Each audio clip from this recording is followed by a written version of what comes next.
Okay guys, I am very proud of the recipe we made today. We made 0 carb brownies and they came out amazing and I'm so excited. I'm going to show you the end product just because this is my first time really attempting. I didn't make these ones very thick. I made the first batch thick and this is fully cooled. But it's really simple. I did 6 eggs and egg yolks, egg whites, and I separated them. So I'm going to give you a little bit of a tutorial without redoing the whole thing. I'll probably redo the whole thing and add those clips into here.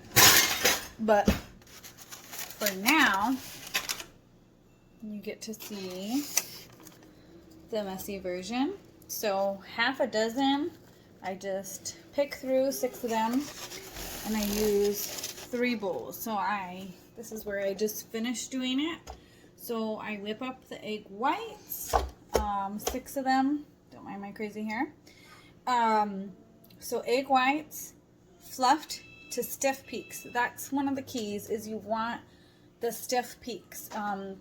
I kept messing up on my bread and different recipes, and the thing was I wasn't whipping them long enough, say like 3 minutes, where they're really like stiff, so it gives them extra structure. So like a meringue, you want it kind of like, so egg whites, and then you want to add, just keep your egg yolks on the side, and then what you're going to want is in another separate bowl, so 3 bowls, is a bowl for chocolate, and I just put stevia chocolate chips and about 3 tablespoons of butter, and I put it in the microwave for 30 seconds, and I did that twice, and then I combined that into the mixture. And then the only other things I added, okay guys, so the only other things I added were, this is chocolate isolate whey protein. And I did that instead of my regular whey protein, which I would normally add, but I wanted to make it more chocolatey. And then I added chocolate stevia, which you can use whatever sweetener you have.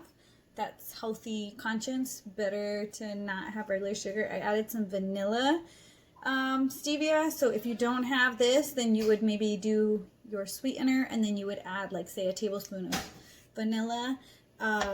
You always want some kind of vanilla. If you have vanilla bean, you could do that.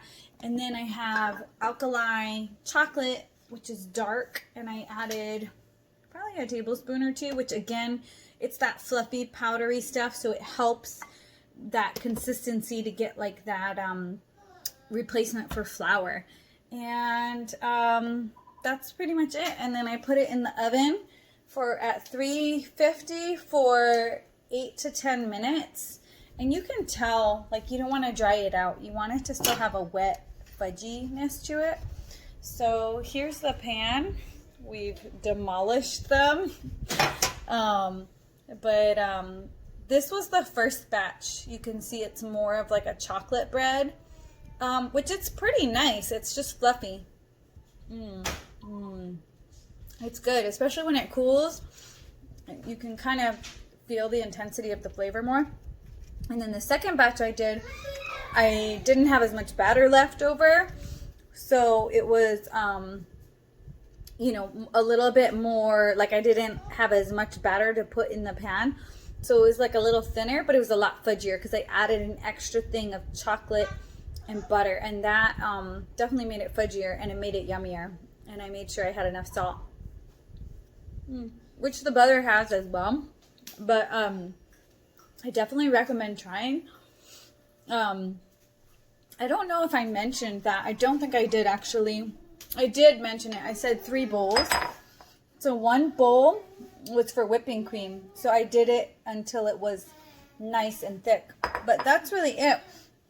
Egg whites, egg yolks, whipping cream. Fold it all together. Add in your chocolate and butter. Add in your sweetness, your stevia. And then add in your powder, like either whey protein, isolate if you have almond flour or coconut flour, whatever kind of choice of flour you use. I use isolate so that it's close to 0 carb, and then just like a cocoa powder. You can use regular cocoa. I always recommend alkali because it's just less bitter. And then you want to make sure that you have salt and vanilla in there, because that will boost the flavor, and it'll just, the vanilla will make it a nicer. So I hope you enjoy, and you can modify this recipe. The bread recipe is great, where you do the stiff peaks on the egg whites. You can do that for so many things.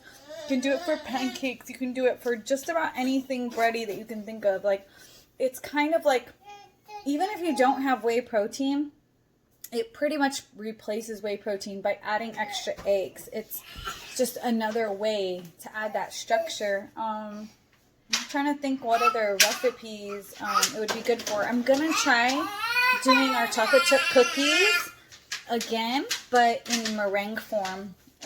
So I think that that'll be really yummy. But till next time, we'll try that recipe. Bye. Is it recording? Yeah.